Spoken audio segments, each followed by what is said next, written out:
وقتتون بخیر. با یه قسمت دیگه از آموزش کفش دوزک با سلگچی با هم دیگه همراه میشیم.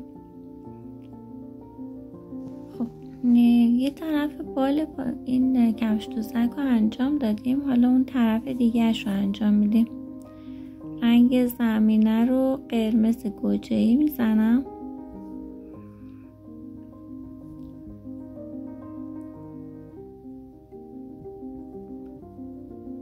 دقت کنید اون لکه‌ای که روشن هست نور خورده روی بال کفش دوزک، اون قسمت رو قرمز نکنید. یه لکه خیلی کوچیکم کنار سرش روی قسمت بالش پایین، اونم یه لکه کوچیک زرد و سفید هست، اونم قرمز نمی‌کنم.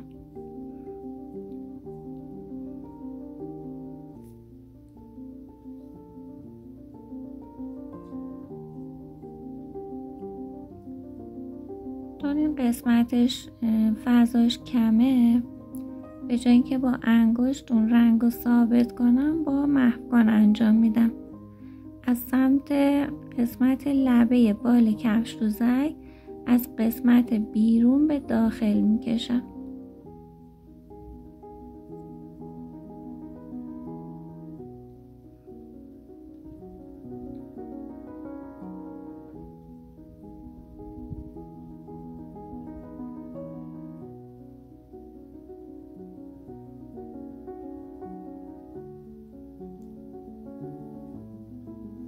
خیلی آروم رنگ رو صاف کنید، توی بافت مقوا رنگ رو تثبیت کنید. با محوکن مواظب باشید رنگ بلند نشه. خب چون نور خورده یه قسمتایش قرمزش خیلی روشنه، تون نارنجی داره. با رنگ نارنجی اون لکه های روشن رو میذارم.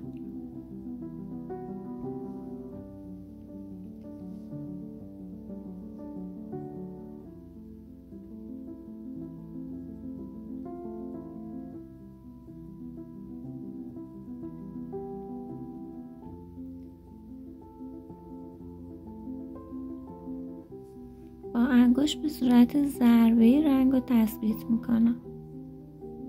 اون لبه که قسمت بال کفش دوزک هست یه نوار باریک تیرگی هست تا پایین اومده، اونو با همین مداد پاستل قهوه‌ای انجام میدم. خیلی محکم نکشین چون خیلی تیره نیست، فقط یه تون تیره توی زمینه رنگ داره، تو زمینه بال کفش دوزک داره. اطراف اون لکه سفید یکم حالت سایه مانند رنگ زرد داره.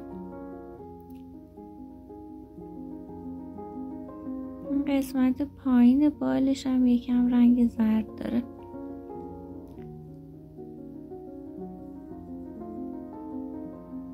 تو حاشیه لکه سفیدی که قراره بذاریم یکم تیرگی بود که با قهوه‌ای گذاشتم.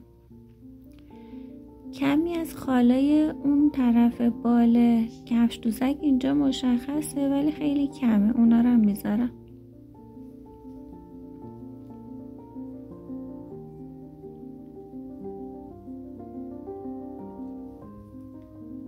با محوکن این رنگ مشکی خالو خیلی آروم لبه اون خالا رو به سمت بیرون پخش میکنم، چون خالای کفش دوزک دورشون یه نوار مشخص، یه مرز مشخص نیست، انگار که یکم سیاهی پخش شده توی قرمزی.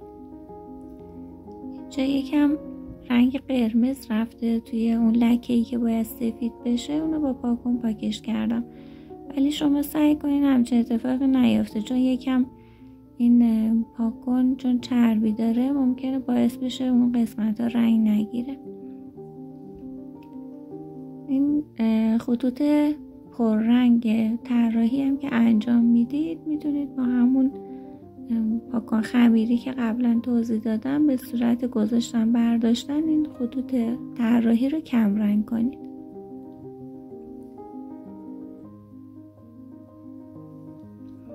گوشه بال نزدیک سرش یکم زرد بود، کمی هم نارنجی اطرافش بود، ولی توی خودش رنگ سفید میخواد، چون زردش خیلی روشنه به سفید میخوره. یه نوار باریک سفید نور خورد اون قسمت پایین، قسمت بالم همینطور. نورایی که روی این کفش دوزک هست تقریبا شدیدن، بر همین با سفیدی نورا رو میذارم.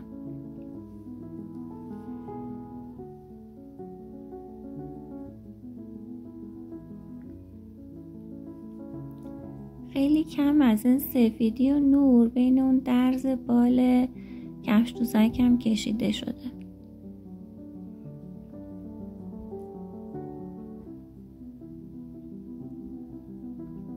به جای اینکه با انگشت این سفیدی رو چون محدودش کمه صاف کنم، با همون مداد پاستل روی پاستل گچی رو میکشم. هم اون رنگا با هم دیگه تثبیت میشه، هم که این سفیدی رو شدیدتر میکنم با مداد پاستل. اطراف اون نور سفید یکم یه حاله نارنجی یا زرد خیلی پررنگ، تقریبا زردش به پرتقالی میخوره.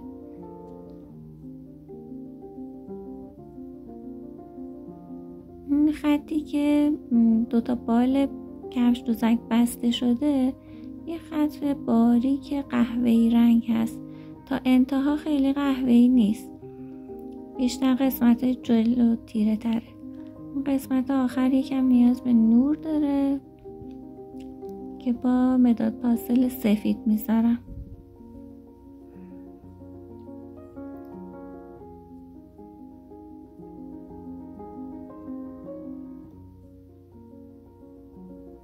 یکم لبه های این نوری که قبلا بود، لبه های زرد نیاز داشت.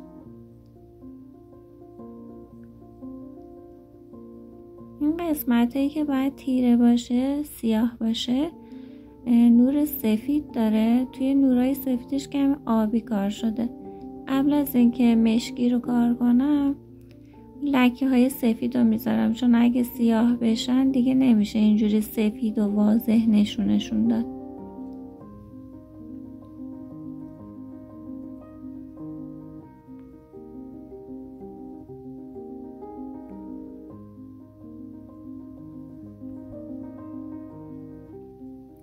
توی لکه ها یکم لکه های آبی هست، با آبی کربنی اون لکه ها رو میذارم.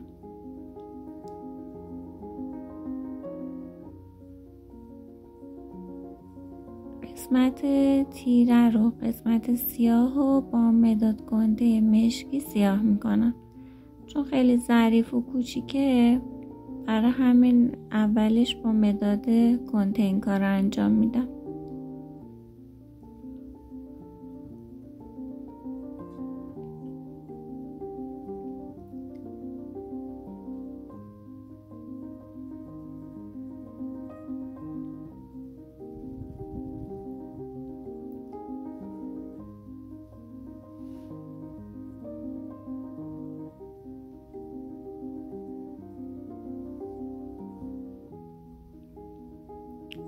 دقت کنین طرحتون خراب نشه. اون قسمتایی که نیاز هست و با رنگ سیاه رنگ کنید.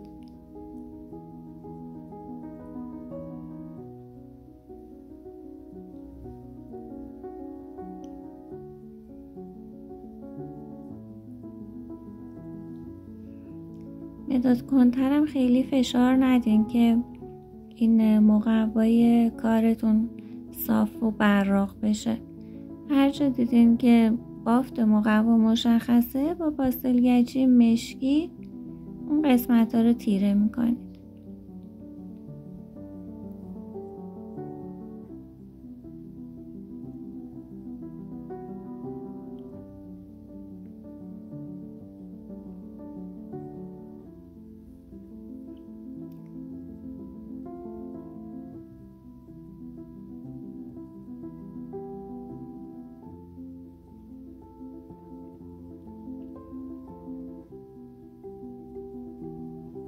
چون فضا کوچیک هست مشکی رو هم با محوکن روی مقوا صافش میکنم. از سمت مشکی به سمت داخل سفیدا یه خط خطایی هم انجام میشه چون نباید مرز باشه.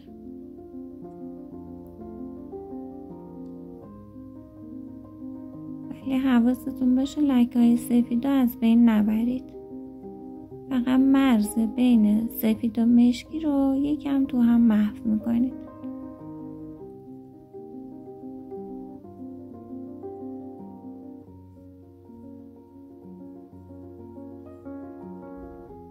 بین اون دوتا قسمت، یعنی قسمتی که سیاه و روی بال هست و قسمتی که به سر کفش دوزک وصل میشه، یه خط و نوار سفید هست.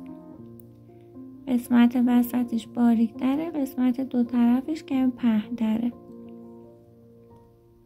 با پاستل گچی قسمت سفیدم میذارم.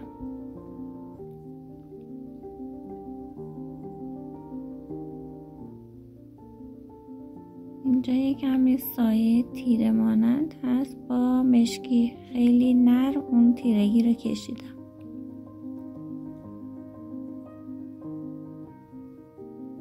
اون لبه های قسمت تیره توی سفیدم و مرزش رو از بین میبرم چون یه خط صاف نیست، یکم توی خود تر یه محو شدگی بین اون مرزشون هست.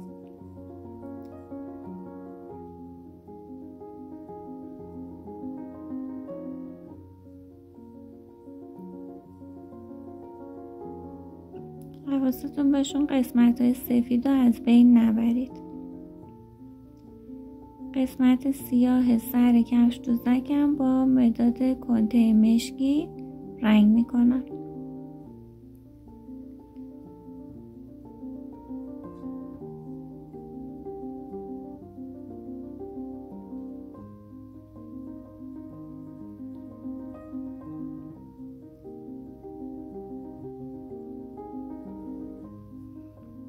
قسمت های سفیدش رو با پاستل گچی رنگ میکنم. این قسمت های پایینش یکم سفید و آبی و مشکی بافت تشکیل داده. این قسمت ها رو هم میذارم.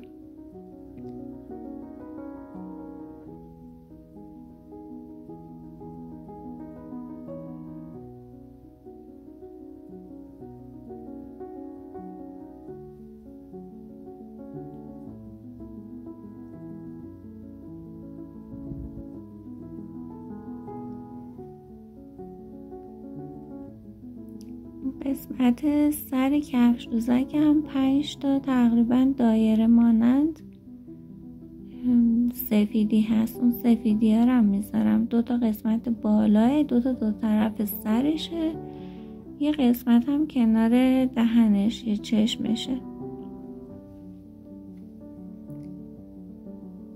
این قسمت ها هم یه لکه های سفید آبی داره. سفید و کامل نمیپوشونم چون یه سری خطای سفید از زیر قسمت آبی مشخصه. چون این قسمت سر حشره، روی پوست حشره ها رو اگه خیلی دقت کنید میبینید خیلی صافه دست نیست. وقتی نور میخوره یه قسمت انگار سوراخ سطح پوستشون. الان اینجا هم چون نور خورده همچین بافتی نشون داده.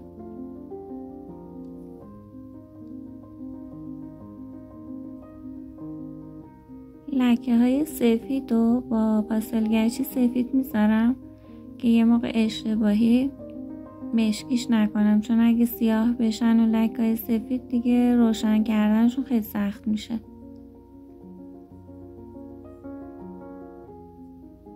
قسمت هایی که سیاه 100% هست و با کنت مداد مشکی انجام میدم. اگه مداد پاستل مشکی هم داشتین میتونین این کار رو انجام بدین باهاش.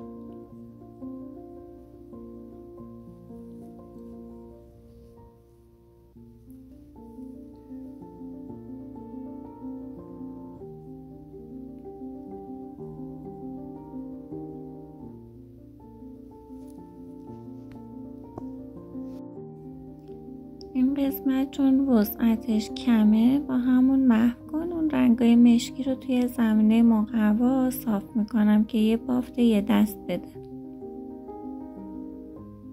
این به صورت دورانی خط خط خیلی آروم محو کن و فشار نمیدم که رنگ پاک بشه یا اینکه سطح مقوا صیقلی و براق بشه. محو کنتونم اگه نوکش دیدین سفت میشه نمیتونه خوب رنگو پخش کنه، همونطور که تو قسمت قبل بهتون گفتم سر محو کن رو به صورت چرخشی روی سنباده بچرخونین تا اون پرزش در بیاد.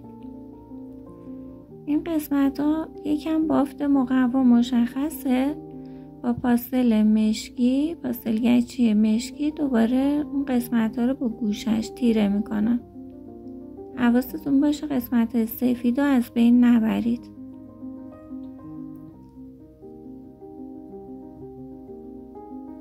عجله هم برای رنگ کردن نکنین، بیشتر براتون مهم باشه که اون نقاشیتون خیلی طبیعی و نزدیک به طرح و تمیز در بیاد.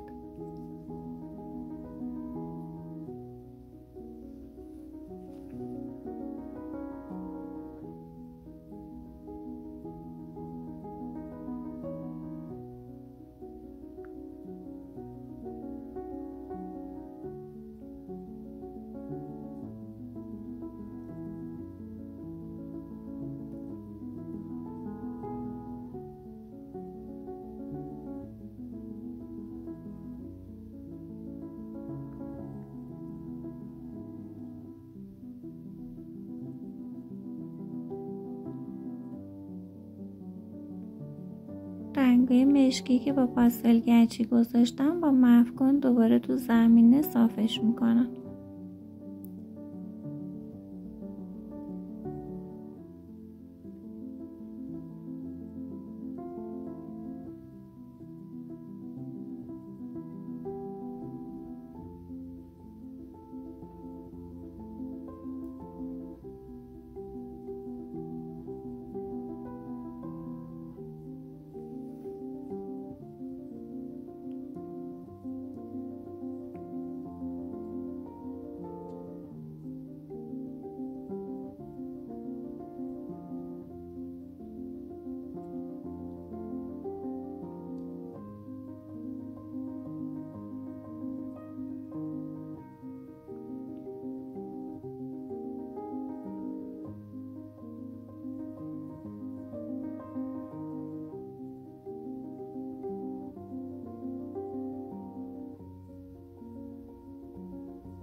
چون نوک محو کن ظریفه مجبورم زمان زیادی برای اینکه اون بافت مقوا دیده نشه رو بذارم.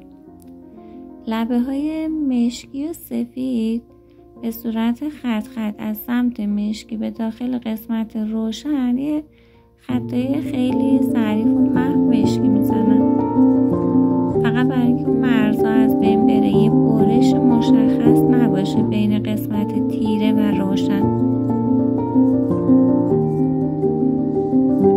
قسمت لبه ها یکم تیرگی به سمت داخل سفید کشیده شده به صورت خط خط.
شکمش هم سیاهی داره.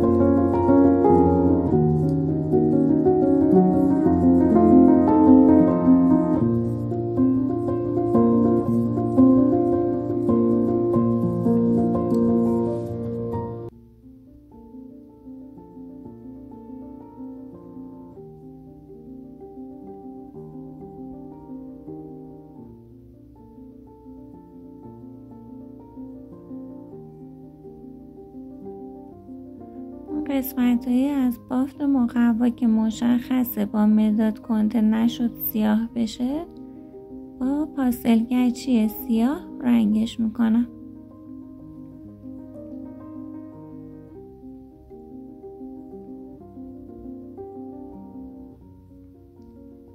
با محو کن طوری که توی بال کفش دوزک نره، رنگ مشکی رو توی سطح مقوا صاف میکنم.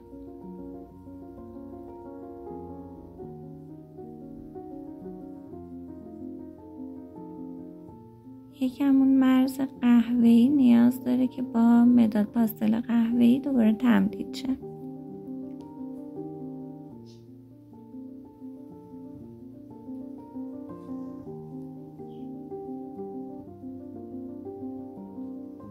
یه نوار باریک کنار سر کفش دوزک از زیر بالش تا قسمت چشمش یه نوار باریک سفید هست، نور خورده تو این قسمت.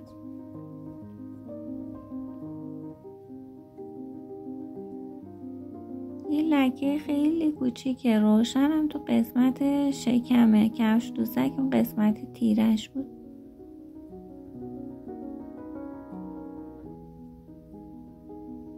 برای اینکه این خط صاف باشه، پخش نباشه، با مداد پاستل سفید و سفیدی رو کشیدم.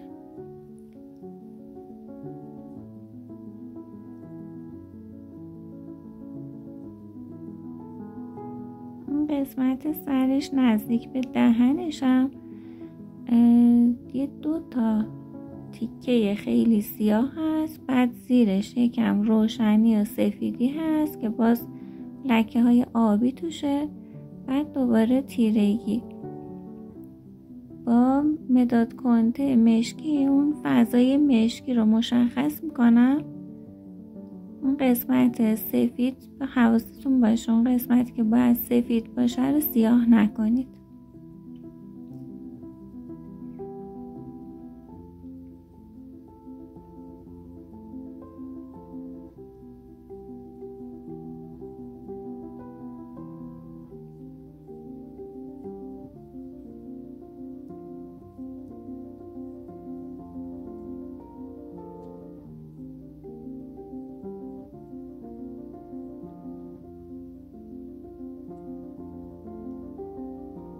لکه سفید و با پاستل گچی سفید میذارم. سفید 100% نیست، یکم آبی توش کار شده، کمی هم مشکی توش پخش شده. قسمت هایی از بافت که مشخصه با مداد کنته نشده کامل تیرش کنم، با پاستل گچی سیاهیاشو انجام میدم. قسمت نورای شدیدی تکنیک داره که تو قسمت بعدی نشون دادم. سعی کنین قسمت بعدی رو از دست ندین.